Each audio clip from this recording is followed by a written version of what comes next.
Todas as manhãs, quando você acorda, o seu cérebro executa o truque de mágica mais perfeito e invisível de todo o universo. Você abre os olhos, levanta-se, arrasta-se até o banheiro e encara o reflexo no espelho. Você vê rugas que não estavam lá anos atrás. Vê o cansaço, vê mudanças na textura da pele ou no corte de cabelo. Mas por baixo de toda essa estética superficial, existe uma convicção inabalável e silenciosa. Você sabe, com absoluta e inquestionável certeza, que a pessoa olhando de volta para você é o mesmo eu que foi dormir na noite passada. Mais do que isso, você sente que existe um fio invisível de continuidade, um cabo de aço de identidade que conecta a pessoa que você é hoje à criança assustada nas suas fotografias de infância, ao adolescente cheio de dúvidas e ao adulto que você será amanhã. Essa sensação de permanência, essa convicção de que nós somos uma entidade singular e contínua, viajando através da linha do tempo, é a âncora fundamental da nossa sanidade. É o pilar que sustenta todas as nossas leis, os nossos relacionamentos, as nossas promessas e os nossos rancores. No entanto, quando abandonamos o conforto poético da nossa percepção diária e apontamos o microscópio frio e implacável da biologia celular e da física de partículas para a nossa própria carne, essa âncora desintegra-se. A ciência moderna destrói o espelho e revela uma verdade tão perturbadora e existencialmente claustrofóbica que a maioria das pessoas passa a vida inteira fugindo dela. A pessoa que você era ontem não existe mais. E a pessoa das suas memórias de infância está literalmente, fisicamente e biologicamente morta.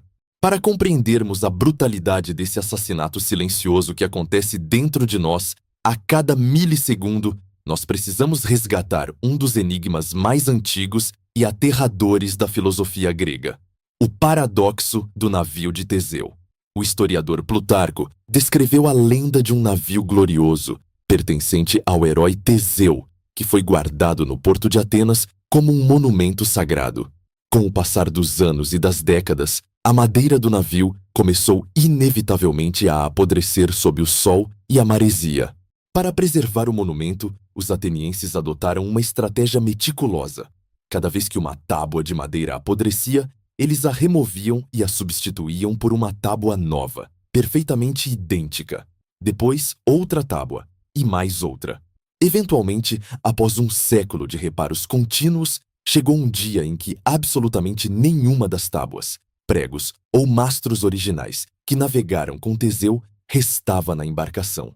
Cada átomo do navio no porto era uma peça de reposição. E é aqui que a armadilha lógica se fecha sobre a mente humana. Aquele navio ancorado em Atenas ainda é o navio de Teseu?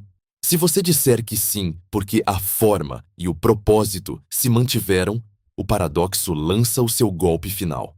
E se alguém tivesse recolhido secretamente todas as tábuas velhas e podres que foram descartadas ao longo das décadas e no fundo de um galpão escuro as tivesse remontado, reconstruindo o navio inteiro apenas com as peças originais, agora você tem dois navios. Qual deles é o verdadeiro? Onde reside a identidade de uma coisa? Na sua matéria física que se perdeu ou no seu padrão de organização, que é apenas uma ideia invisível?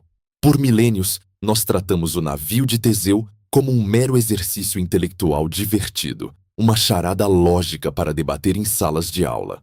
Mas a biologia molecular transformou esse mito antigo no nosso diagnóstico médico mais sombrio. Você não é o capitão do navio. Você é o próprio navio feito de tábuas apodrecendo. A nossa intuição biológica nos engana profundamente. Nós sentimos o nosso corpo como um monumento sólido, uma estrutura de carne, ossos e sangue que cresce e envelhece como uma estátua sofrendo erosão.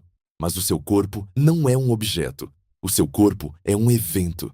Ele é uma tempestade em fúria, um turbilhão caótico de matéria entrando e saindo, uma fábrica de reciclagem tão voraz e agressiva que a palavra permanência se torna uma piada de mau gosto. Neste exato segundo, enquanto você ouve estas palavras, cerca de 38 milhões de células no seu corpo acabaram de morrer. Elas cometeram um suicídio programado essencial conhecido como apoptose, ou foram dilaceradas pelo desgaste mecânico e foram instantaneamente substituídas por milhões de células recém-nascidas. A sua pele, a fronteira tátil entre o seu eu e o resto do universo, o rosto que você lavou esta manhã, não é o mesmo de um mês atrás. A epiderme humana renova-se completamente a cada 28 dias. Quando você olha para um raio de sol cruzando o seu quarto e vê partículas de poeira dançando no ar, você está, literalmente, olhando para os destroços do seu passado.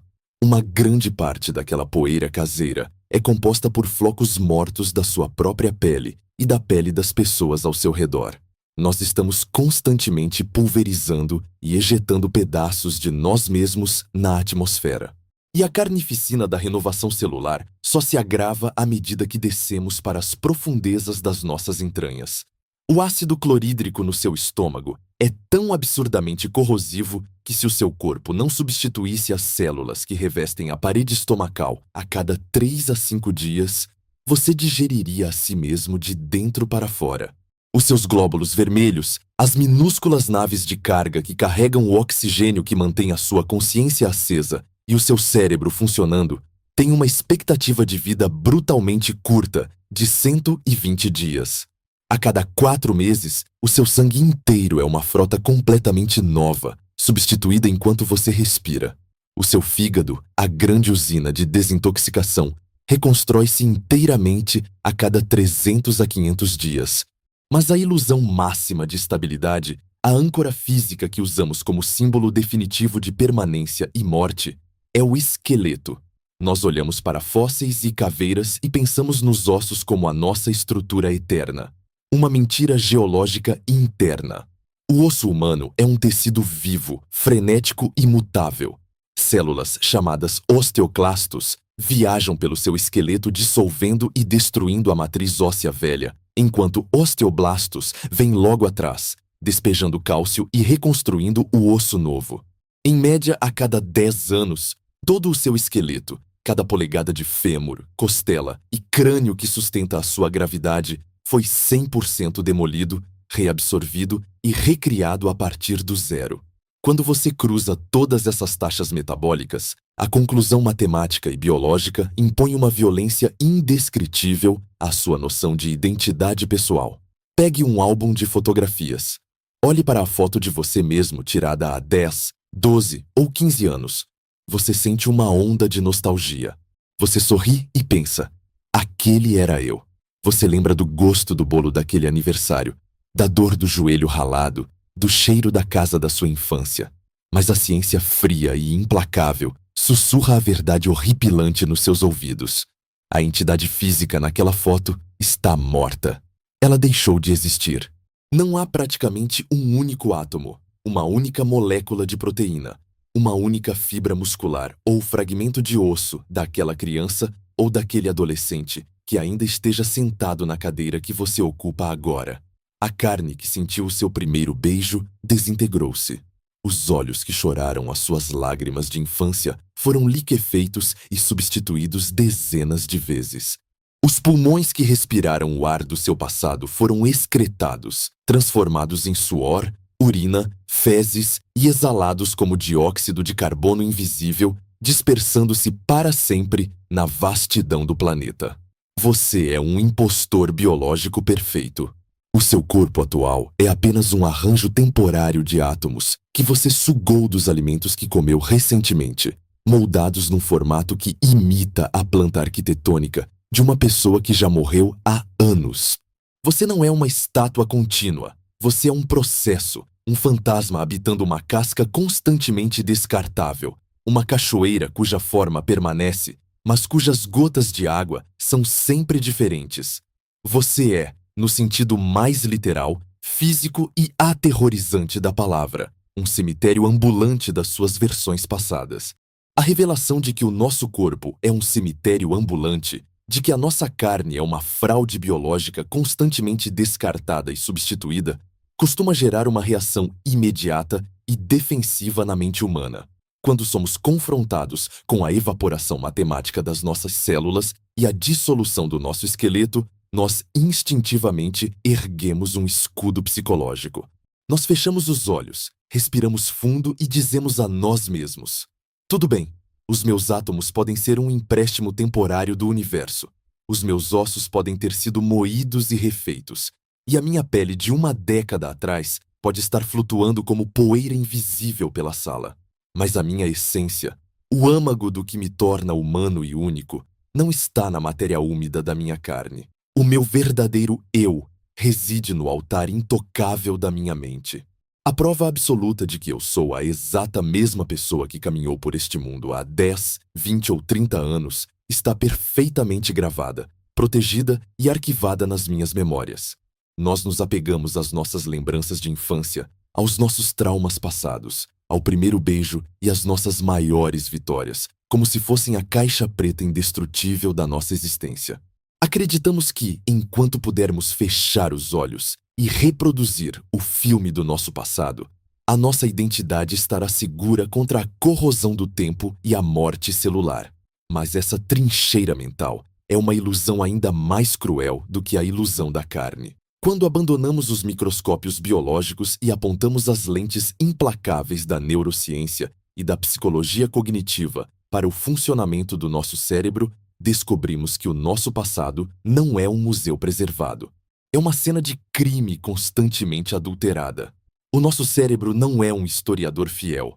Ele é um falsificador compulsivo e brilhante. E a pessoa que você acredita ter sido ontem é, em grande parte, uma ficção inventada pela pessoa que você é hoje. Nós fomos culturalmente condicionados pela revolução tecnológica e pela era digital a tratar o nosso cérebro como se fosse o disco rígido de um computador ou uma câmera de vídeo de altíssima definição. Na nossa intuição infantil sobre a memória, nós imaginamos que, quando um evento importante acontece, como o dia do seu casamento, a morte de um ente querido ou um acidente de carro, os nossos olhos e ouvidos gravam aquele momento com a precisão de um arquivo de vídeo. Nós imaginamos que esse arquivo é então empacotado, selado a vácuo e guardado numa gaveta escura e segura no fundo do nosso córtex cerebral, imune ao tempo. Quando queremos lembrar de algo, a nossa consciência simplesmente abre a gaveta, tira o arquivo intocado, coloca-o no reprodutor da mente e nós assistimos ao passado exatamente como ele ocorreu, rebobinando e pausando a fita à nossa vontade.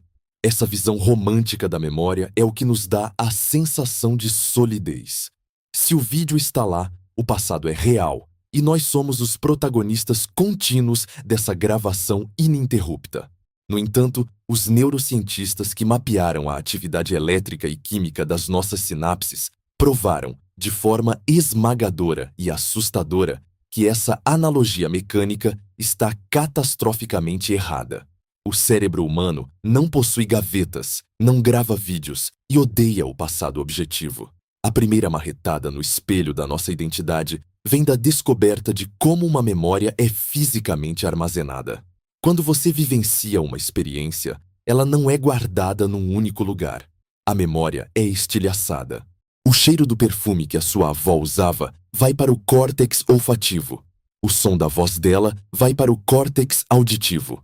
A imagem do rosto dela é jogada no córtex visual. E a emoção de conforto que você sentiu é atrelada à amígdala. A memória da sua avó é, na verdade, uma teia invisível, um padrão específico de disparo elétrico chamado de engrama, que conecta milhares de neurônios espalhados por todo o vasto escuro do seu crânio. Até aqui, isso soa como uma proeza fascinante da biologia. Mas o terror existencial começa no exato momento em que você tenta lembrar desse evento. Lembrar não é apertar o play num vídeo. Lembrar é um ato violento de reconstrução criativa. No momento em que você decide evocar a lembrança da sua avó, o seu cérebro precisa enviar um pulso elétrico para rastrear e reunir todos aqueles estilhaços espalhados pelo seu córtex, puxando-os da escuridão e forçando-os a se juntarem temporariamente na sua tela mental. É como se, toda vez que você quisesse ver um quadro famoso num museu, você tivesse que montá-lo a partir de 1000 peças de um quebra-cabeça que estavam espalhadas pelo chão. Mas e se o seu cérebro não conseguir encontrar uma ou duas peças desse quebra-cabeça? A neurociência revela que o cérebro humano tem um pavor absoluto de lacunas. Ele abomina o vazio e a incerteza. Portanto, quando ele tenta remontar a lembrança e percebe que falta um detalhe, talvez a cor da camisa que a sua avó estava usando ou o clima exato daquele dia, o cérebro não deixa um espaço em branco com um aviso de erro de carregamento. Ele inventa. Ele alucina o detalhe faltante usando lógica e probabilidade baseadas no seu estado emocional atual, preenche a lacuna com uma mentira tão perfeitamente renderizada que você, o dono da mente, é completamente incapaz de distinguir o que é fato real do que é preenchimento gerado na hora. Você acredita que está lembrando do passado, quando na verdade você está pintando sobre ele com as cores do presente. Mas a falsificação não para no preenchimento de pequenas lacunas. A facada letal na nossa percepção de continuidade reside no mecanismo químico mais sinistro já descoberto pela neurociência cognitiva: a reconsolidação sináptica. Durante muito tempo, a ciência acreditou que, uma vez que uma memória fosse formada e consolidada através da síntese de proteínas nas sinapses, ela se tornaria cimento armado. Mas a realidade é que a memória é feita de argila úmida.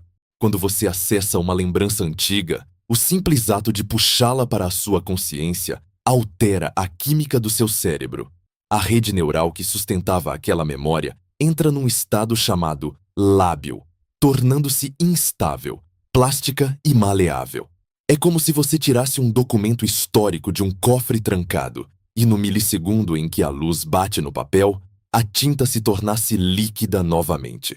Enquanto você está lembrando, enquanto você sente a emoção daquela memória, o seu estado de espírito atual, o lugar onde você está sentado, as coisas que você aprendeu desde então e os seus preconceitos de hoje vazam e contaminam a argila úmida da lembrança. O você do presente edita ativamente o você do passado. E quando você para de pensar sobre o assunto, o cérebro pega esse arquivo editado, riscado e modificado e o reconsolida, guardando a nova versão corrompida no cofre no lugar da original e apagando para sempre o acesso à memória verdadeira. Para colocar isso na perspectiva mais aterradora possível, você não está lembrando do evento original que aconteceu na sua infância. Você está, neurologicamente falando, lembrando apenas da última vez que você lembrou daquele evento. É a versão biológica mais trágica do jogo do telefone sem fio. Se você contar uma história para 10 pessoas numa roda, a história será estilhaçada no fim. Agora, imagine jogar o telefone sem fio com você mesmo, dentro do seu próprio crânio, ao longo de décadas. A lembrança do seu primeiro dia de aula, da sua primeira briga, do primeiro beijo. Cada vez que você as tirou do cofre para sorrir, chorar ou refletir, você derreteu a tinta, alterou os personagens, dramatizou as emoções e salvou por cima do arquivo anterior.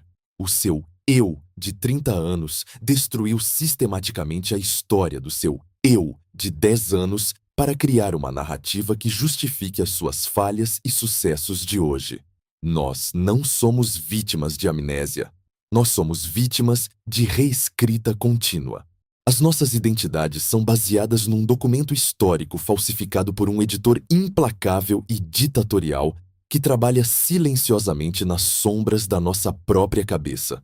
Se a ideia de que você altera pequenas memórias acidentalmente já é perturbadora, o campo da psicologia cognitiva nos empurra para a beira de um precipício epistemológico ainda mais sombrio. A mente não apenas distorce detalhes menores, ela é perfeitamente capaz de fabricar eventos inteiros, trágicos e grandiosos que nunca, em nenhum momento do espaço-tempo, aconteceram na realidade. O trabalho monumental e aterrorizante da psicóloga Elizabeth Loftus destruiu completamente a sacralidade da memória humana. No seu experimento mais famoso, conhecido como o paradigma perdido no shopping, Loftus e a sua equipe entraram em contato com os pais de estudantes universitários, pediram detalhes reais da infância de cada um e, Em seguida, entregaram aos estudantes um caderninho com 4 histórias curtas da sua própria infância. 3 histórias eram absolutamente verdadeiras. A 4ª história, no entanto, era uma mentira cirurgicamente arquitetada pelos pesquisadores. A falsa história descrevia, com riqueza de detalhes falsos, como o estudante, aos 5 anos de idade, havia se perdido num grande shopping center, entrado em pânico profundo, chorado muito e finalmente sido resgatado por um idoso gentil que o devolveu à família. O que se seguiu quebrou os pilares do sistema de justiça e da nossa autoconfiança existencial. Quando leram a história falsa na primeira semana, a maioria dos estudantes não se lembrou dela. Mas ao longo de algumas semanas, conforme os pesquisadores pediam que eles tentassem forçar a mente e lembrassem do evento perdido, o cérebro abriu a gaveta do pavor das lacunas. Usando as peças soltas de como é a arquitetura de um shopping, qual era a sensação de se perder e a imagem genérica de um idoso, os cérebros dos estudantes começaram a costurar e fabricar o evento do zero. Algumas semanas depois, cerca de 25% dos participantes não apenas disseram que lembravam do evento falso, como começaram a embelezá-lo ativamente. Eles adicionaram detalhes viscerais que os pesquisadores nunca haviam sugerido. Eles descreveram a textura da roupa do idoso, juraram que lembravam das suas próprias lágrimas caindo no chão frio do shopping e expressaram profunda emoção sobre o alívio de abraçar as mães novamente. As ressonâncias magnéticas mostram que, quando uma memória falsa é implantada com sucesso, ela brilha nas mesmas áreas do cérebro e tem a mesma densidade eletroquímica de uma memória verdadeira. O cérebro não sabe a diferença. A mentira, quando narrada pela nossa própria voz interna, transforma-se na mais absoluta e indiscutível realidade física dentro da nossa mente. Isso nos leva ao ponto de desintegração total do nosso escudo psicológico. Se as memórias são os tijolos com os quais nós construímos o edifício do eu, e nós sabemos empiricamente que o nosso cérebro é um arquiteto corrupto que troca os tijolos no meio da noite, que fabrica alas inteiras do edifício baseadas em coisas que nunca aconteceram e que destrói a planta original toda vez que olhamos para ela. Então, quem é você? A pessoa de ontem que você acha que é, com as dores que você acha que sofreu e as razões que você acha que tem para ser quem é hoje, pode muito bem ser a 4ª história do shopping center. Você chora, sofre, defende-se e molda a sua personalidade ao redor de cicatrizes que, na esmagadora maioria das vezes, foram exageradas, minimizadas, roubadas de narrativas de outras pessoas, ou simplesmente alucinadas pela sua própria mente para tentar dar um sentido coerente e heróico ao caos absoluto que é a vida no universo. O seu cérebro mente para você o tempo todo porque a evolução não nos projetou para sermos gravadores de verdades objetivas. Nós fomos projetados para sermos máquinas de sobrevivência. Se acreditar que você foi o herói incompreendido numa briga no passado ajuda a sua autoestima a enfrentar o dia de amanhã, o seu cérebro reconsolidará a memória da briga para apagar as suas falhas e exagerar a maldade do seu oponente. Nós somos narradores não confiáveis, aprisionados na solidão da nossa própria biologia. O paradoxo da identidade aperta o seu cerco ao redor da nossa garganta. A parte 1 aniquilou o corpo. Nós somos o navio de Teseu, o cemitério das nossas células substituídas. A parte 2 acaba de aniquilar a mente. O nosso passado não é uma gravação. É um romance de ficção histórica, escrito por um autor amnésico que sofre de alucinações. Se você tirar o seu corpo provisório e a sua história falsificada, o que sobra? Qual é o refúgio final da nossa identidade? A resposta imediata, o grito silencioso que damos na escuridão, é o agora. Nós dizemos: eu sou essa voz. Eu sou essa consciência imediata e pensante que está aqui, pilotando a máquina dentro do meu crânio, escutando este roteiro agora. Mas prepare-se para ser atirado no abismo, porque a neurociência não parou na memória. Quando os cirurgiões abriram os crânios humanos na tentativa de encontrar esse piloto singular, esse passageiro fantasma, sentado no assento do motorista, tomando as decisões em tempo real, eles não encontraram um imperador. Eles encontraram um comitê dividido, perigoso e alheio ao controle. E o terror absoluto da sua própria biologia será escancarado quando descobrirmos que você não está no controle do volante. A voz na sua cabeça é o último dos impostores. Nós desceremos agora para os experimentos mais macabros da história médica para conhecermos o passageiro sombrio e a ilusão do livre-arbítrio. Quando nós fechamos os livros de biologia celular, que provam que a nossa carne é um navio de peças apodrecidas e substituídas, e fugimos dos laboratórios de psicologia cognitiva que escancaram a falsificação grotesca das nossas memórias, nós nos refugiamos na nossa última e mais sagrada fortaleza. O bastião final da identidade humana não está no que fomos ontem, e muito menos na matéria que nos compõe. Ele está no agora. Se você perguntar a qualquer pessoa na rua quem ela é, a resposta instintiva e visceral apontará para a voz silenciosa que ecoa dentro do próprio crânio. Nós acreditamos, com uma fé inabalável, que somos o piloto dessa máquina de carne. Nós somos o centro de comando singular. A luz acesa na sala escura do cérebro, a entidade unificada que pesa opções, delibera sobre o futuro, escolhe o que comer no café da manhã e decide, por livre e espontânea vontade, apertar o play neste vídeo. Essa sensação de ser um eu centralizado e no controle absoluto das próprias ações é a espinha dorsal de toda a experiência humana. Mas assim como a evolução nos enganou sobre a solidez da pedra e a infinitude do céu, ela orquestrou a sua obra-prima de ilusão cibernética na nossa própria neuroanatomia. Quando os neurocirurgiões da metade do século XX abriram a caixa craniana humana, armados com bisturis e eletrodos, eles não encontraram um imperador sentado num trono governando o corpo. Eles não encontraram um você unificado. Eles encontraram um comitê de vozes silenciosas e concorrentes, algoritmos frios que tomam decisões nas sombras, e um passageiro atrasado que sofre da mais aterrorizante e patética ilusão de controle.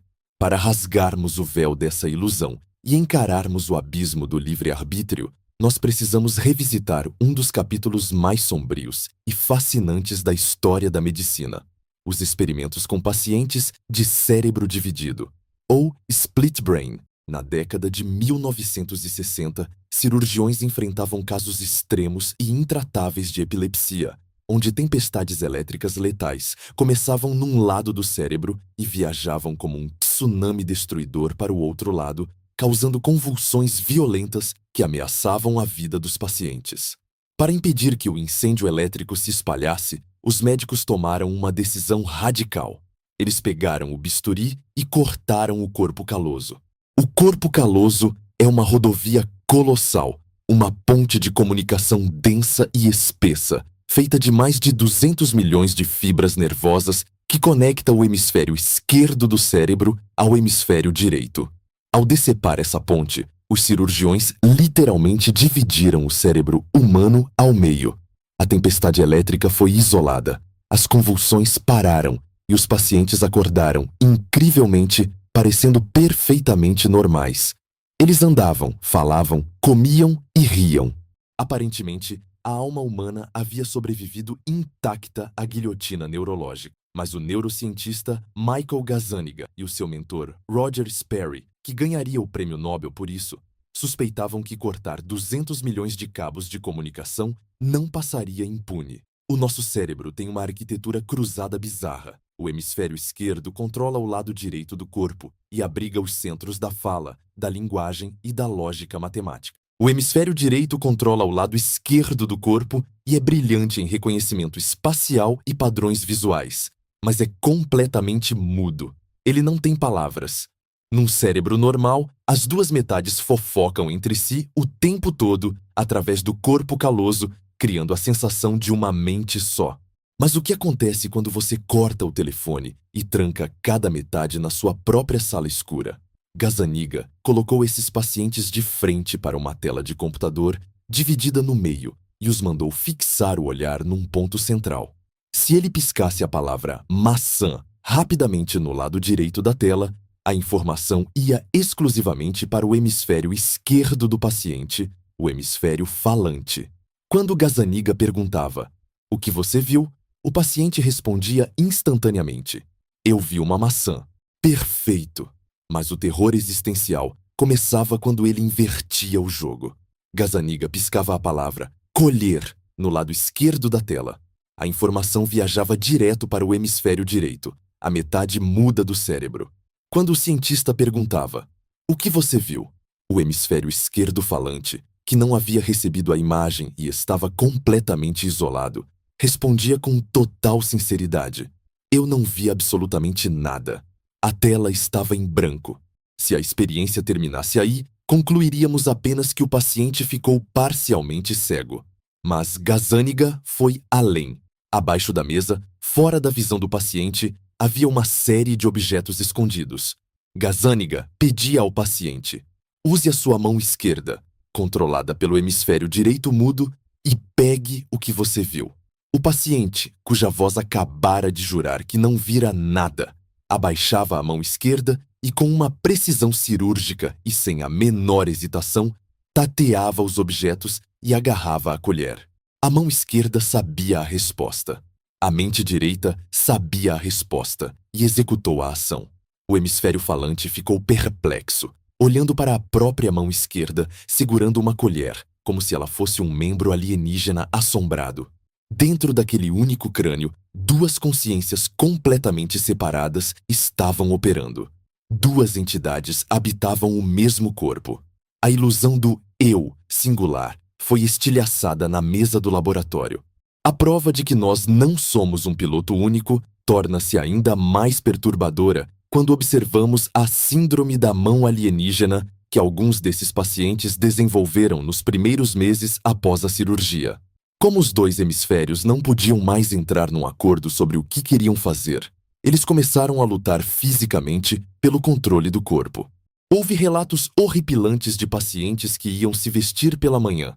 A mão direita, controlada pelo hemisfério esquerdo lógico, começava a abotoar a camisa para ir trabalhar. E, simultaneamente, a mão esquerda, controlada pelo hemisfério direito que talvez quisesse ficar em casa, começava a desabotoar a camisa violentamente. Um paciente relatou que a sua mão esquerda tentou agredir a sua própria esposa num ataque de raiva não verbal, enquanto a mão direita teve que agarrar o próprio braço esquerdo para impedi-lo de cometer o ato. Não havia um eu no controle. Havia duas vontades, dois fantasmas presos na mesma máquina de carne, lutando pela direção do volante. Mas a genialidade sádica da evolução, o truque que nos cega para essa divisão interna, reside no que Michael Gazzaniga batizou de o módulo intérprete. Lembra-se de que o hemisfério esquerdo tem o dom da linguagem? Ele não é apenas o porta-voz do cérebro. Ele é um advogado de defesa compulsivo, um relações públicas desesperado para manter a aparência de que tudo faz sentido, mesmo quando ele não faz a menor ideia do que está acontecendo. Num experimento clássico, Gazzaniga enviou um comando escrito apenas para o hemisfério direito do paciente: "Levante-se e caminhe." O hemisfério direito obedeceu. O paciente levantou-se da cadeira e começou a andar em direção à porta. Imediatamente, o cientista parou o paciente e perguntou ao hemisfério esquerdo falante, que não havia lido a ordem: "Ei, por que você levantou e está indo para a porta?" Se o cérebro humano fosse honesto, o hemisfério esquerdo diria: "Eu não sei, as minhas pernas se moveram sozinhas, estou aterrorizado." Mas o módulo intérprete odeia o vácuo de lógica. Em frações de segundo, o hemisfério esquerdo analisou a situação, viu o corpo em movimento e inventou uma mentira brilhante e fluida. O paciente respondeu com a mais absoluta convicção e certeza íntima: "Ah, é que eu fiquei com sede e decidi ir buscar um refrigerante na máquina lá fora." O hemisfério esquerdo não estava apenas mentindo para os cientistas, ele estava mentindo para si mesmo. Ele fabricou uma intenção falsa, um livre-arbítrio ilusório no passado imediato para justificar uma ação mecânica que já havia sido iniciada por outra parte do cérebro. Neste momento, você pode estar cruzando os braços e pensando: "Isso é assustador." mas o meu corpo caloso está perfeitamente intacto. O meu cérebro não está cortado ao meio. Eu não tenho duas vontades lutando sobre os meus botões da camisa. E é exatamente aí que o ego comete o seu erro mais fatal. O fato de que a sua ponte de comunicação está intacta não significa que o módulo intérprete parou de mentir. Significa apenas que a mentira flui com tanta perfeição, com uma largura de banda tão vasta e rápida, que você nunca percebe as costuras da Matrix. A neurociência moderna concorda de forma avassaladora que a esmagadora maioria das funções do seu cérebro, do processamento visual à regulação emocional, da avaliação de perigos à atração sexual, opera abaixo do limiar da sua consciência. O seu cérebro inconsciente é um supercomputador processando bilhões de bits de dados por segundo, executando algoritmos frios baseados na sua genética, nos hormônios que estão circulando no seu sangue hoje e nas memórias corrompidas que ele armazenou. Ele toma a decisão. Ele inicia o movimento. E só então, numa fração de segundo de atraso, ele envia um memorando, um relatório pré-pronto para o seu córtex pré-frontal, para a luzinha acesa que você chama de eu. E o seu eu, o módulo intérprete, lê o relatório, sente a ação acontecendo e toma o crédito por ela. Você diz, eu decidi fazer isso, quando a verdade anatômica é que a decisão já havia sido tomada antes de você ter a decência de ser avisado sobre ela. Se você duvida da gravidade cronológica desse atraso, nós precisamos invocar o demônio experimental final do livre-arbítrio, o neurofisiologista Benjamin Libet. Na década de 1980, Libet montou um experimento que faria a filosofia desmoronar em lágrimas. Ele conectou participantes a um eletroencefalograma, EEG, para medir a atividade elétrica nos seus cérebros. Ele colocou um botão na frente deles e lhes deu uma instrução assustadoramente simples. Olhe para este relógio giratório ultra preciso. No momento exato em que você sentir a vontade consciente, o desejo espontâneo e livre de apertar este botão, anote onde o ponteiro do relógio estava e então aperte o botão. Era o teste máximo da intenção. O momento do eu quero fazer algo versus a ação de fazê-lo. Quando Libet compilou os dados elétricos, os gráficos revelaram uma cronologia que assassina a nossa noção de autonomia. Em média, os participantes relatavam que a vontade consciente de apertar o botão surgia cerca de 200 milissegundos antes da mão se mover de fato. Isso parece fazer sentido. Primeiro eu decido, 200 milissegundos depois, eu me movo. Mas os eletrodos colados no crânio dos participantes contavam uma história radicalmente diferente. O córtex motor do cérebro, a área responsável por preparar o movimento físico da mão, começava a disparar um padrão elétrico massivo chamado potencial de prontidão. Incríveis 350 milissegundos antes de a pessoa ter a mínima consciência de que iria querer apertar o botão. O cérebro estava se preparando ativamente para se mover meio segundo antes de o você, consciente, ser informado de que a decisão havia sido tomada. Deixe essa matemática esmagar a sua arrogância biológica. O seu cérebro inconsciente reuniu os dados, calibrou os músculos e enviou o comando de execução no escuro. 350 milissegundos depois, ele enviou um e-mail com atraso para a sua consciência, gerando a sensação artificial de desejo. Você leu o e-mail, sentiu a vontade e acreditou que foi o autor genial daquela ideia. Benjamin Libet provou que nós não tomamos decisões conscientes no nosso dia a dia. Nós apenas experimentamos, com um delay aterrorizante, o eco consciente das escolhas que o maquinário úmido das nossas sinapses já fez por nós. A sua consciência não é o CEO da empresa que é o seu corpo. A sua consciência é apenas o estagiário do Departamento de Relações Públicas, encarregado de ler em voz alta o press release das decisões tomadas a portas fechadas no porão do seu crânio e obrigado a inventar desculpas lógicas para explicar os comportamentos bizarros da diretoria. Quando nós compreendemos a mecânica do cérebro dividido de Gazzaniga e o atraso elétrico de Libet, o você do momento presente evapora-se como fumaça num dia de ventania. Você não é a mesma pessoa que era ontem, porque a pessoa que você é hoje não é o motorista do veículo. Você é o passageiro sombrio trancado no banco de trás de um táxi autônomo. Você olha pela janela, vê a paisagem passar, sente o carro virar para se à esquerda ou para a direita e sussurra no escuro: "Fui eu quem mandou virar. Eu estou no controle." Mas não há volante na sua mão e não há pedais sob os seus pés. Todo sentimento de escolha, de agência e de continuidade identitária é um software evolutivo renderizado pelo hemisfério esquerdo para manter a máquina operando sem entrar em pane existencial. Nós somos a ilusão mais bem contada da natureza. E se nós aceitarmos a derrota de que não somos a carne descartável, não somos o passado falsificado e não somos o passageiro ilusório pilotando o cérebro no momento presente, a nossa identidade cai num poço sem fundo. Nós somos forçados a abandonar as fronteiras tridimensionais da biologia úmida e despencar em direção à própria poeira primordial que preenche a ilusão que chamamos de corpo. Nós precisamos questionar os blocos de construção anônimos que formam esse navio corrompido. Preparado para a queda final rumo à dança dos átomos anônimos e o abismo quântico metropolitano? Me dê o sinal e eu mergulho na desconstrução microscópica do ego. Se a nossa jornada até aqui foi uma demolição sistemática da sua vaidade, o que nos aguarda agora é a aniquilação total da sua substância.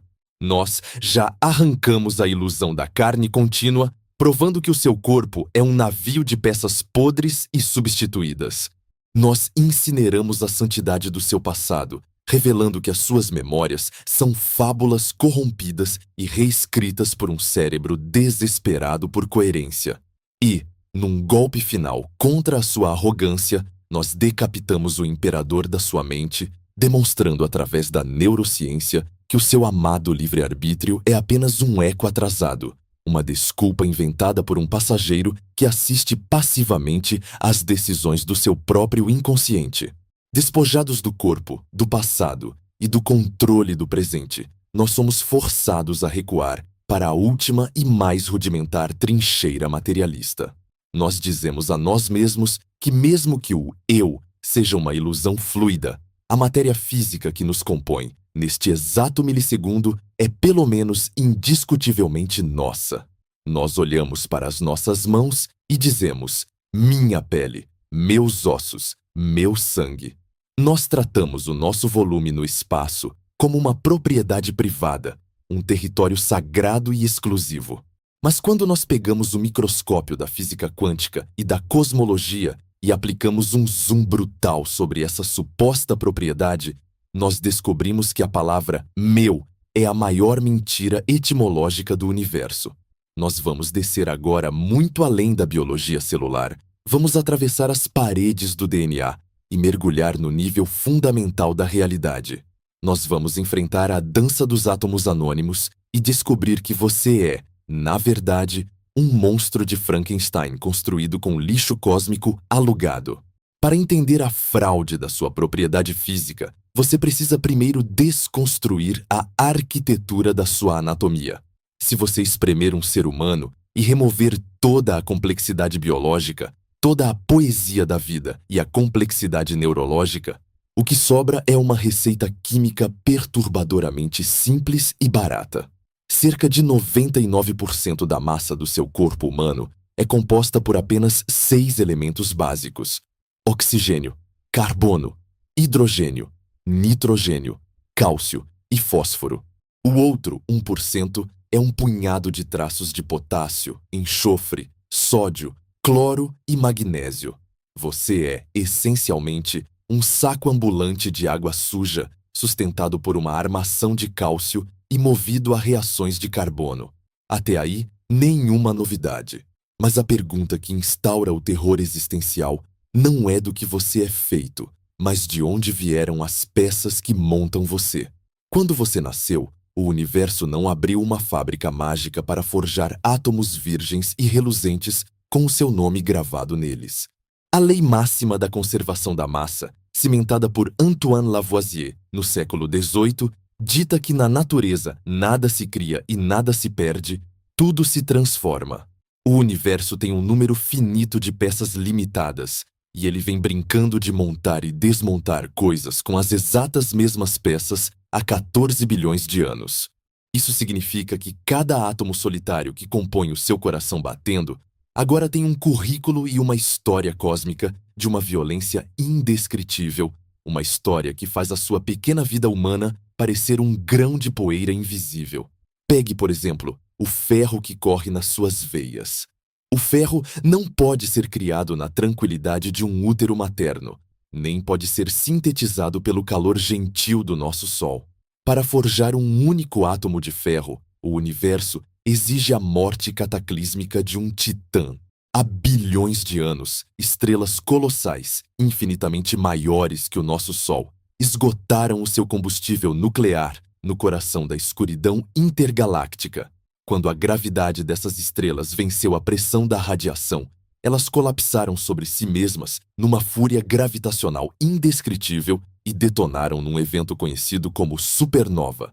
Foi no milissegundo exato dessa explosão apocalíptica, sob pressões e temperaturas que quebram as equações da física clássica, que os átomos de ferro que hoje pintam o seu sangue de vermelho foram forjados e cuspidos através do vácuo absoluto.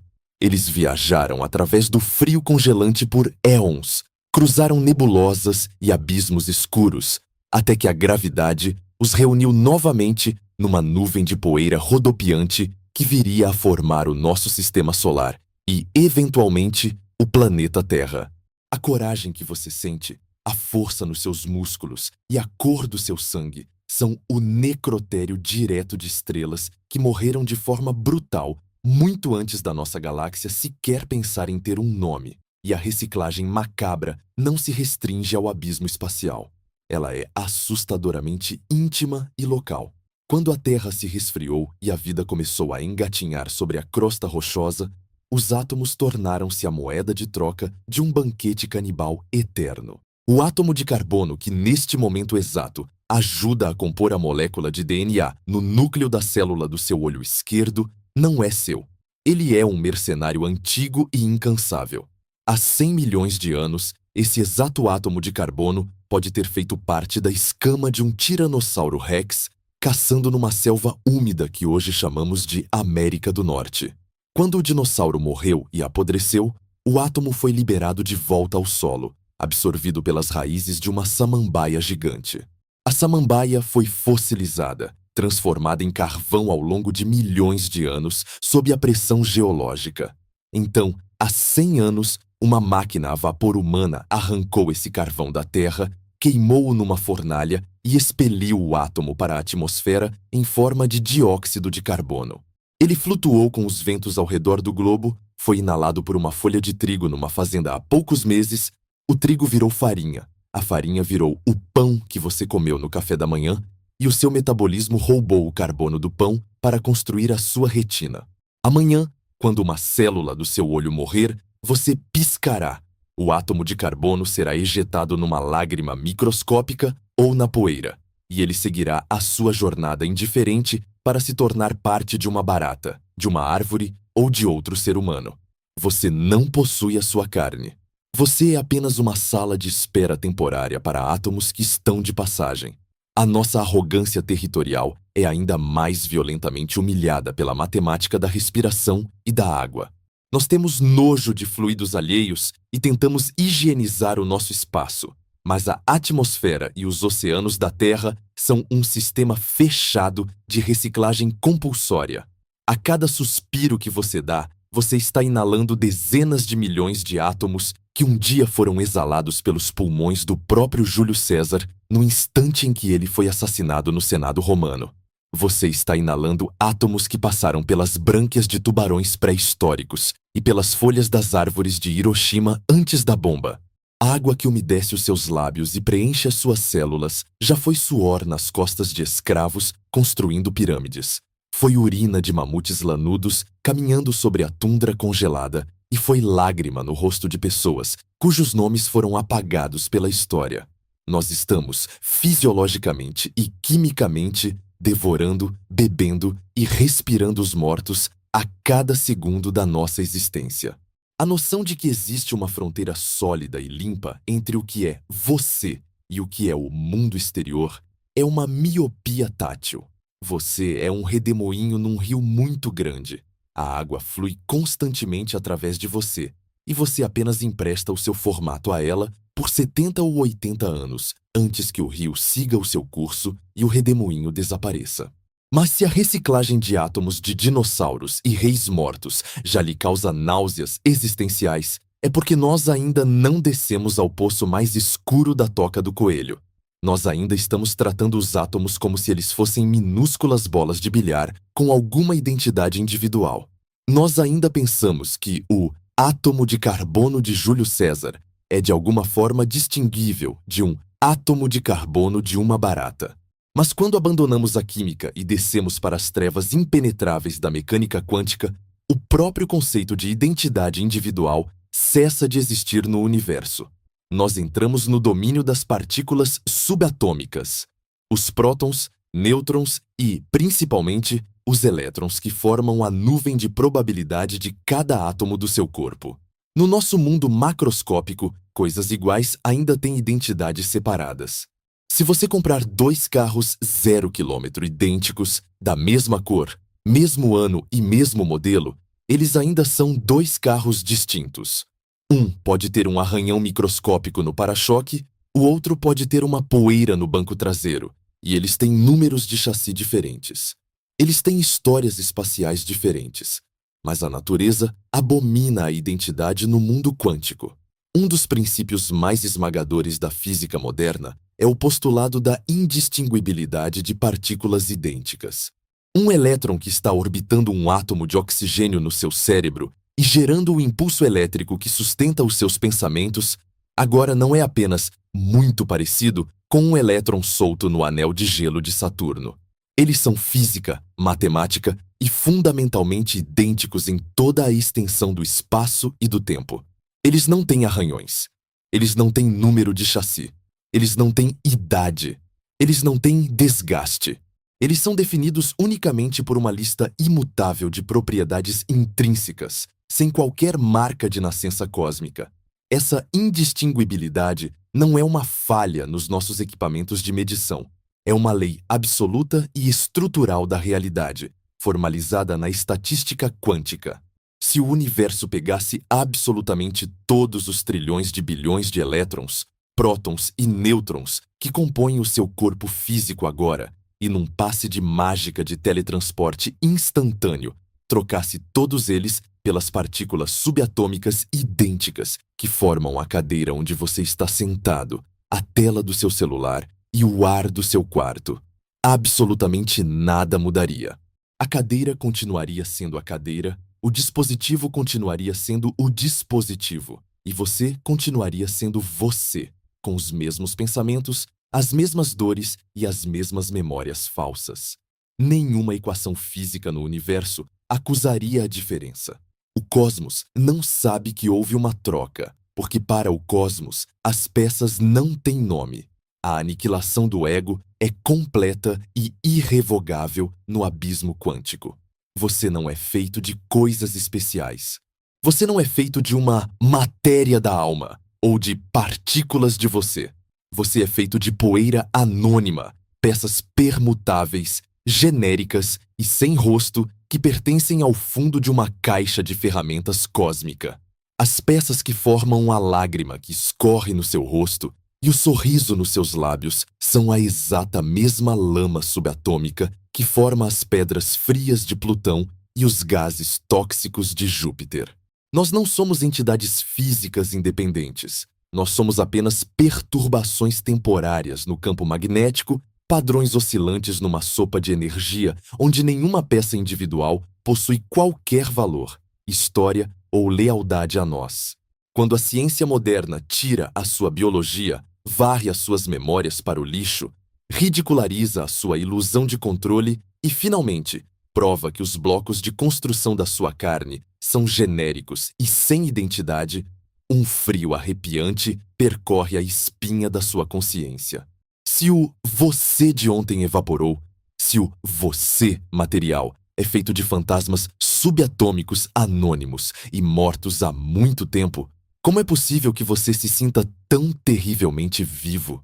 Como é possível que esse nada embalado a vácuo sinta tanta angústia, tanto medo da morte e lute tão desesperadamente para continuar existindo amanhã? Se não há nada na máquina, quem é que está sofrendo ao ouvir essas verdades? Nós fomos encurralados pelo paradoxo final da natureza humana. Nós precisamos agora voltar os nossos olhos para as engrenagens dessa alucinação persistente e dissecar por que o universo se deu ao trabalho de criar um ego, se o ego não existe de verdade. A viagem pelo vazio está prestes a encontrar o fantasma na máquina. Nós chegamos ao fundo do poço epistemológico da nossa própria existência.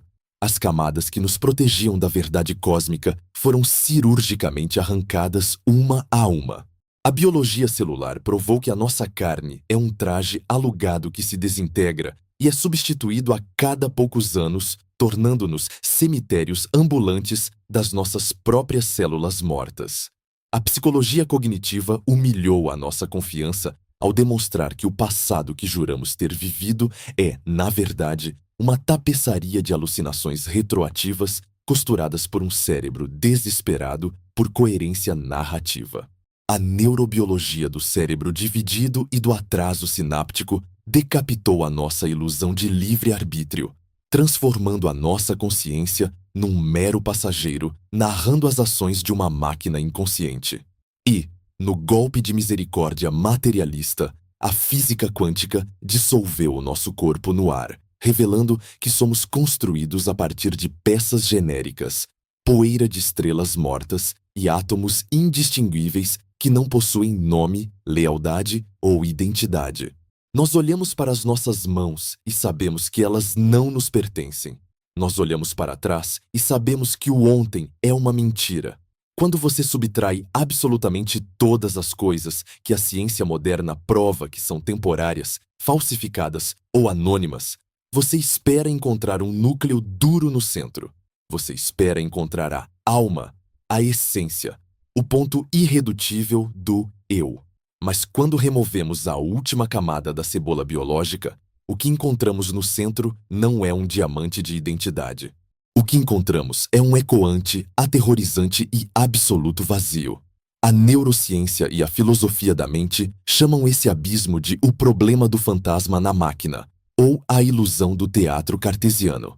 Desde que nós desenvolvemos a capacidade de pensar sobre os nossos próprios pensamentos, nós carregamos a crença inata de que, em algum lugar escuro dentro do nosso crânio, existe uma espécie de pequena sala de cinema. Nós imaginamos que os nossos olhos são as lentes da câmera, os nossos ouvidos são os microfones e que toda a informação sensorial do universo é projetada numa tela brilhante dentro dessa sala. E, o mais importante de tudo, nós imaginamos que nós, a nossa verdadeira identidade, somos uma entidade singular, um pequeno homúnculo sentado numa poltrona de veludo dentro dessa sala, assistindo ao filme da nossa vida, puxando as alavancas e apertando os botões para controlar o corpo. É essa sensação de ser uma plateia de um que faz com que você se sinta separado do universo, uma testemunha isolada, observando o mundo através das janelas dos seus olhos. Mas os neurocientistas que mapearam o labirinto cinzento do cérebro humano procuraram incansavelmente por essa sala de cinema. Eles procuraram pelo trono da consciência, o epicentro onde todas as informações convergem e onde o eu físico finalmente se senta. E o que eles descobriram é a revelação mais desoladora da biologia moderna. Não existe teatro, não existe tela, não existe ponto central de convergência. E, acima de tudo, não existe ninguém sentado na poltrona. O cérebro não é uma monarquia governada por um rei consciente. Ele é um parlamento caótico e descentralizado de bilhões de neurônios disparando em paralelo, processando a luz numa extremidade, o som em outra, a fome numa glândula oculta e o medo numa estrutura em forma de amêndoa. Esses feixes de eletricidade e banhos químicos ocorrem simultaneamente, no escuro, sem nenhum diretor orquestrando o show. A sensação de que existe um eu unificado, experimentando tudo isso, é apenas a música que toca quando todos esses instrumentos descentralizados soam ao mesmo tempo. Você não é o maestro da orquestra sináptica. Você é a própria melodia. E a melodia não é uma coisa física. Ela é um fenômeno emergente, um fantasma acústico que deixa de existir no exato instante em que os instrumentos param de tocar. Se a identidade humana é apenas uma canção temporária tocada por átomos mortos, uma alucinação gerada por uma rede neural descentralizada, a pergunta que nos paralisa de pavor é inevitável. Por quê? Se o universo é um caos de matéria anônima, e se não há nenhum centro de comando real no nosso cérebro, por que a natureza teve o trabalho monumental, metabólico e extenuante de criar a ilusão de um ego? Por que nós nos sentimos tão visceralmente reais, tão desesperadamente importantes? E por que a dor da nossa própria inexistência dói tanto? A resposta para a existência da alucinação do eu não reside na busca pela verdade cósmica, mas no pragmatismo mais cruel, frio e sanguinário da evolução por seleção natural. A evolução não é uma filósofa que busca a iluminação. Ela é uma engenheira de sobrevivência implacável. E a evolução percebeu muito cedo que a verdade absoluta é letal. Imagine, por um milissegundo, um organismo vivo primitivo que desenvolvesse um cérebro capaz de perceber a realidade exatamente como ela é, sem as ilusões do ego. Imagine uma criatura que olhasse para a própria pata e visse apenas uma nuvem rodopiante de átomos de carbono e oxigênio trocando elétrons com o ambiente. Uma criatura que compreendesse perfeitamente que o seu corpo é apenas uma máquina de carne temporária, que as suas memórias são fabricações químicas e que a sua morte iminente nada mais é do que uma simples e insignificante redistribuição de entropia no universo. Se um leão faminto aparecesse rugindo na frente dessa criatura cosmicamente iluminada, o que ela faria? Ela não faria absolutamente nada. Ela não correria, não lutaria e não gritaria. Sem um ego para se ofender com a própria aniquilação, sem a ilusão de ser uma entidade preciosa e separada do resto do universo, a criatura simplesmente sentaria na grama, assistiria aos dentes do leão rasgarem a sua carne e aceitaria a sua própria desintegração física com a mais pura e letárgica paz nihilista.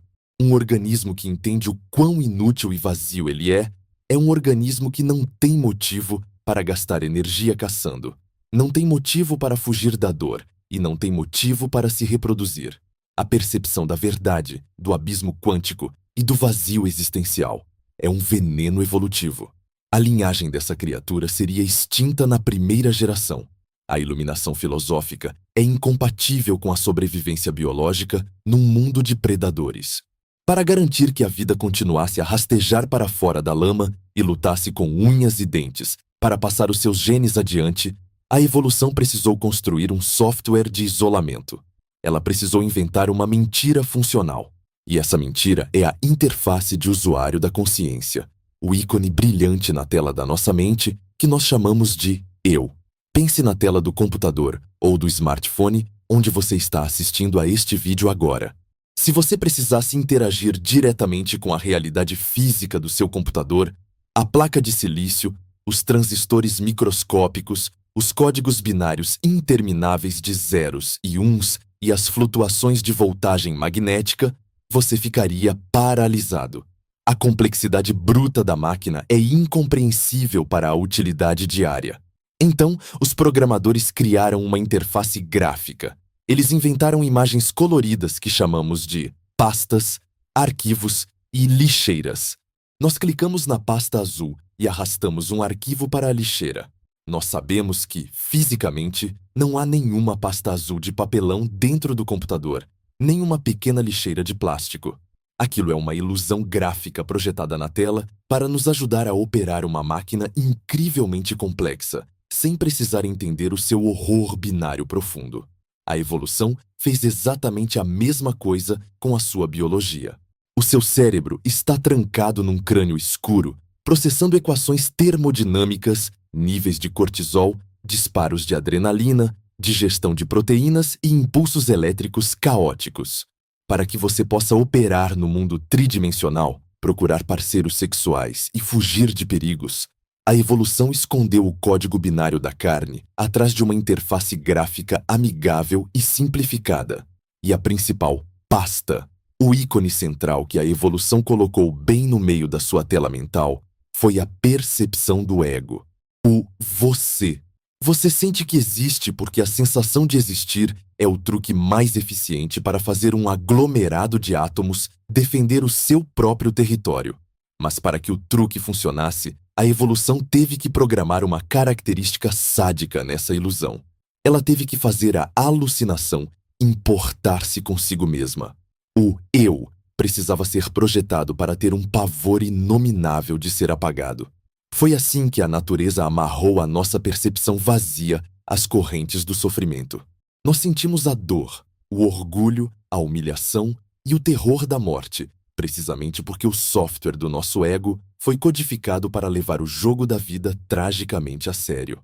O seu cérebro convenceu você de que você é o protagonista insubstituível de um romance épico, o herói da sua própria narrativa, para o forçar a trabalhar, a lutar, a comer e a sobreviver para o dia seguinte. Nós sofremos com o paradoxo da identidade. Choramos ao ver fotos antigas, percebendo que aquela pessoa sumiu, e angustiamo-nos com a nossa efemeridade, não porque perdemos uma alma eterna que nos pertencia, mas porque o software da nossa interface está travando ao ser exposto ao seu próprio código-fonte. Nós somos miragens no deserto da biologia. A miragem de um lago no horizonte parece absolutamente real para o viajante morrendo de sede.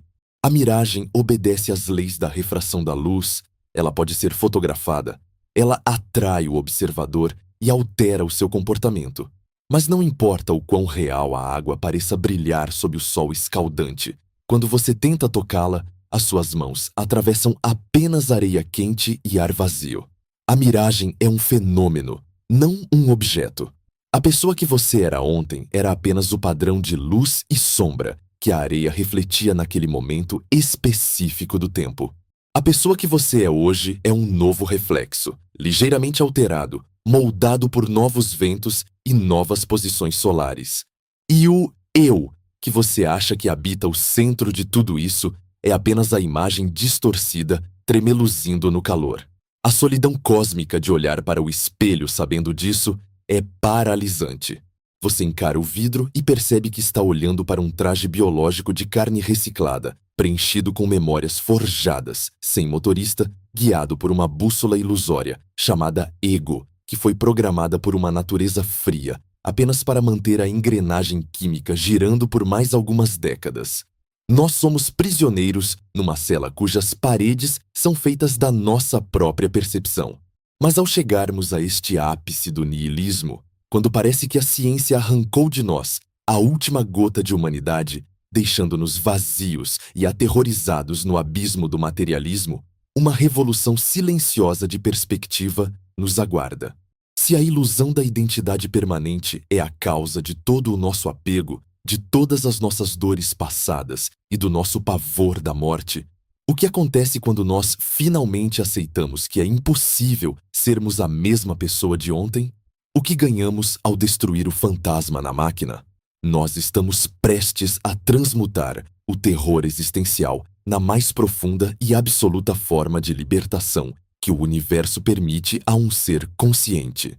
Bom, nós assistimos a biologia celular triturar a sua carne, revelando que o corpo que você veste hoje é um cemitério reciclado que substituiu quase todas as peças da pessoa que você foi na infância.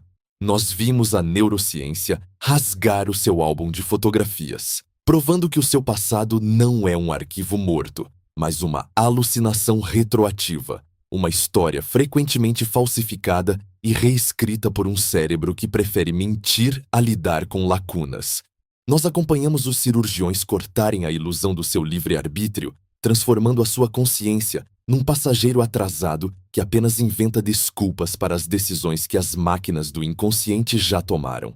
Nós afundamos no terror da mecânica quântica para descobrir que os átomos que compõem o seu coração são mercenários anônimos, poeira de estrelas mortas que já pertenceram a dinossauros e ditadores, e que não possuem absolutamente nenhuma lealdade à sua identidade. E, por fim, nós encaramos o vazio absoluto do teatro cartesiano, compreendendo que o seu eu, a voz que lê estas palavras agora, não é uma entidade física sentada no centro do seu crânio, mas apenas um software emergente, uma interface gráfica ilusória programada pela evolução com o único e cruel propósito de fazer você ter medo da morte e continuar lutando pela sobrevivência. Nós fomos despojados de tudo. Se a ciência tirou o nosso corpo, a nossa memória, a nossa autonomia, a nossa matéria exclusiva e o nosso próprio centro de comando, o que resta de nós? Quando você olha para o espelho depois de toda essa destruição materialista, a solidão existencial parece esmagadora. Parece que a ciência moderna assassinou a poesia da vida humana e nos deixou num deserto nihilista, flutuando como fantasmas irrelevantes num universo mecânico e cego. No entanto, é exatamente aqui, no ápice do desespero e na beira do abismo cósmico, que o paradoxo da identidade revela o seu truque de mágica final.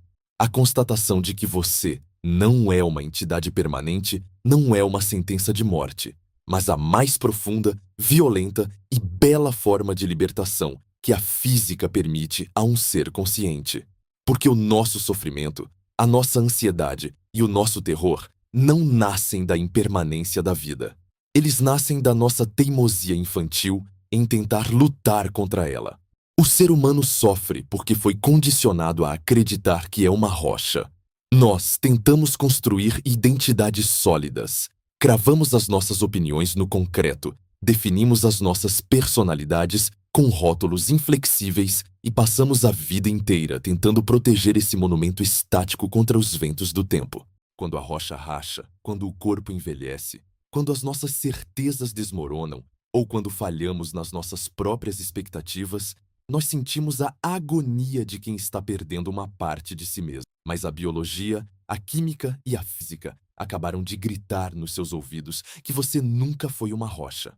A pedra é morta, inerte e escrava da erosão. Você, por outro lado, é um processo. Você não é um objeto físico que viaja pelo tempo. Você é um evento termodinâmico contínuo. Para compreender a majestade dessa diferença, nós precisamos abandonar a metáfora da pedra e adotar a imagem mais poderosa que a natureza nos oferece para descrever a consciência humana, a imagem da cachoeira. Imagine que você está diante de uma imensa catarata, observando milhões de litros de água despencarem de um penhasco. De longe, a cachoeira parece um objeto sólido. Ela tem uma forma definida, bordas claras, uma cor específica e um som característico. Você pode tirar uma fotografia dela, pode dar um nome a ela num mapa geográfico e pode voltar 10 anos depois para visitá-la. A cachoeira parece ter uma identidade permanente, mas se você der um passo à frente e estender a mão para tocar a água, a ilusão de solidez desvanece instantaneamente. A água que bateu na sua mão agora já se foi para sempre, escorrendo rio abaixo, e foi imediatamente substituída por uma nova água que acabou de cair do penhasco. Num único milissegundo, bilhões de moléculas de H2O diferentes atravessaram aquele espaço no ar. A cachoeira de agora não é fisicamente a mesma cachoeira de um segundo atrás. Nenhuma gota é a mesma. O leito do rio muda microscopicamente a cada impacto. E, no entanto, a cachoeira continua existindo. Ela existe não porque a água é permanente, mas porque a forma da queda, o padrão do movimento e o fluxo de energia se sustentam através da mudança contínua. A cachoeira é uma estrutura feita de impermanência pura. Ela é a própria definição de um padrão persistente esculpido no caos de uma matéria que nunca para. Você, o organismo tridimensional e pensante que está absorvendo este raciocínio agora, é uma cachoeira biológica de complexidade assombrosa. Você não é a água, você não é o carbono, o cálcio ou o oxigênio que compõem os seus tecidos. Os átomos do seu corpo estão fluindo para dentro de você através do alimento que você engole e do ar que você respira. giram rapidamente no redemoinho metabólico das suas células para sustentar a chama da sua vida e fluem para fora através do seu suor, da sua respiração e dos seus resíduos, devolvendo as peças ao universo. Você não é a tinta na tela. Você é a fórmula matemática do desenho. Você é um vórtice autoconsciente de entropia e informação, mantendo uma forma reconhecível enquanto o universo derrama galões intermináveis de matéria física através do seu espaço. E é na aceitação dessa fluidez, dessa ausência de um eu sólido e cristalizado, que a correnteza da libertação psicológica finalmente arrebenta as portas da sua mente. Pense no peso esmagador da culpa, do trauma e dos arrependimentos que você carrega. A esmagadora maioria das nossas doenças emocionais nasce do fato de que nós nos aprisionamos num tribunal interno onde julgamos o nosso eu, presente pelos crimes, erros e humilhações cometidos pelo nosso eu do passado. Nós não conseguimos perdoar as nossas próprias falhas de 10 ou 15 anos atrás, porque sentimos que a pessoa que cometeu o erro ainda está viva, escondida em algum lugar debaixo da nossa pele, merecendo ser punida diariamente através da ansiedade e da autossabotagem. Mas a ciência da impermanência biológica e neurológica acaba de lhe conceder o habeas corpus definitivo. O indivíduo que cometeu aqueles erros, o adolescente que falhou de forma vergonhosa, o jovem adulto que tomou a decisão covarde, ou a criança que foi ferida e silenciada. Fisicamente, essas pessoas não existem mais. A carne que executou a ação dissolveu-se na poeira do planeta há muito tempo. As sinapses que tomaram aquelas decisões medíocres já foram podadas e substituídas. O cérebro que sofreu aquela dor já mudou a sua arquitetura 1000 vezes. O corpo que chorou aquelas lágrimas já foi refeito através de milhares de ciclos de sono profundo e renovação celular. Sentir culpa eterna ou amarrar o seu destino aos limites de quem você foi há uma década é um erro crasso de física e de lógica. É o equivalente geológico e absurdo de tentar prender e julgar a água de um rio que hoje passa pacificamente pela sua cidade, por causa de uma enchente devastadora que aconteceu naquela mesma curva de terra muitos anos atrás. A água que causou a destruição já desaguou no oceano, evaporou, choveu sobre continentes distantes e desapareceu do mapa. A água de hoje é nova. A pessoa que você é hoje é biologicamente, atomicamente e neurologicamente nova. Você carrega os ecos do passado na configuração do seu padrão. Sim, porque o rio ainda tem o mesmo leito, mas o padrão é feito de argila úmida, não de mármore inflexível. O seu cérebro de plasticidade infinita permite que, no instante em que você compreende um erro, as suas redes neurais se reconfigurem imediatamente, alterando quem você será no milissegundo seguinte. O paradoxo da identidade não tira o seu valor, ele tira a sua prisão. Ele significa que você não está condenado a ser a sombra das suas próprias histórias falsificadas. Se você não é a mesma pessoa que foi ontem, se o seu eu é gerado de novo a cada amanhecer pelo brilho de uma nova configuração atômica e sináptica, então você possui o poder aterrorizante e magnífico da reinvenção absoluta. Nós temos um medo paralisante da morte, a ponto de criarmos religiões, rituais e pirâmides para fingir que duramos para sempre. Mas nós falhamos em perceber que nós já dominamos a arte de morrer. Nós morremos um pouco a cada momento em que respiramos. A criança que nós fomos morreu para dar lugar ao adolescente, que teve que ser assassinado pelo tempo para que o adulto pudesse nascer das suas cinzas. A morte não é o interruptor final que nos espera no fim do corredor escuro. A morte celular, a morte psicológica e a morte quântica são o próprio combustível que nos permite continuar caminhando adiante. A cada respiração, a velha configuração química colapsa e uma nova você emerge do vazio. Ser incapaz de continuar sendo a mesma pessoa de ontem é a única garantia cósmica de que o seu amanhã tem potencial para ser diferente. Portanto, pare de tentar segurar a água da cachoeira com as próprias mãos. O universo é um fluxo constante e impiedoso, uma dança de átomos anônimos e energia cega que não se importa com o seu nome, as suas posses ou os seus traumas fabricados. Nós somos apenas faíscas breves e temporárias, acesas por um cérebro desesperado, testemunhas efêmeras do milagre assustador da existência, tendo o privilégio bizarro de observar o cosmos usando os olhos feitos do próprio cosmos. Abrace o vazio. Reconheça que você é uma fraude biológica perfeitamente desenhada, um projeto inacabado que quebra e se conserta a cada batida do coração. O fato de que nós somos impossíveis, efêmeros e fundamentalmente vazios não diminui a nossa grandeza, apenas a torna infinitamente mais rara. Nós somos a parte da poeira estelar que desenvolveu a capacidade de questionar a própria mortalidade e que encontrou, na mais fria e brutal das ciências, a permissão absoluta para perdoar a si mesmo e recomeçar. Nós morremos ontem para estarmos aqui hoje. E enquanto o sangue fluir e a sinapse disparar, a cachoeira continuará a rugir. Muito obrigado por acompanhar mais este mergulho profundo aos abismos da realidade humana. O universo é vasto, mas o labirinto mais sombrio sempre estará escondido exatamente atrás dos nossos próprios olhos